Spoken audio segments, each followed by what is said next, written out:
Nu ką, mes pilam į mūsų emputę nuo Hado tepaliuką Black Edition.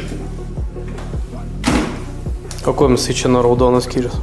Nuo Red Boost'ai skiriasi tom, kad čia yra didesnis revitalizacijos faktorius. Revitalizanto faktorius. Čia yra jo daugiau ir labiau apsaugo jūsų aparatą.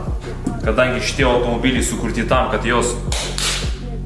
Tai jam reikia gero tepalo ir kad būtų maksimaliai revitalizantų. Kad apsaugotų ir atstatytų, jeigu yra kažkokie dilimai.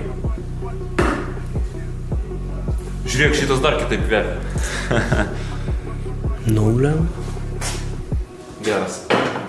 Aš jau pagal kvapą galėsiu atskirti, kokį tepalą įpylė į mašiną. Įdomu, paskui pavažinėjus kvepia dar ar ne? Aš manau, kad kvepia. Galėsim pabandyti, pas mus įpilta į Mersą ir visose mašinos. Pas mus visur įpilta. Jo. Tai davai, pilam. Opa.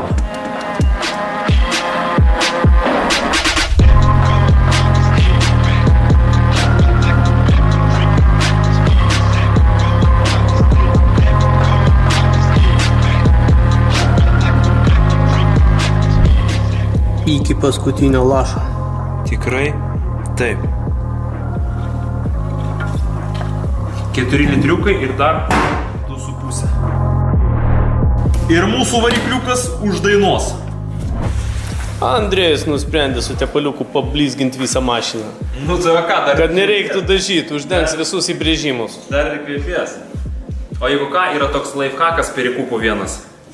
Jeigu mašina labai subrozdinta, bet tu nenori jos poliruoti, tau reikia sutaupyti pinigėlių. Arba su vedeškė praseit ir nuvalyti arba tepaliuku.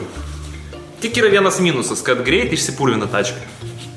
Bet blizga kaip katino kažkuria vieta. Dar 2,5 litriuko. Važiuojam.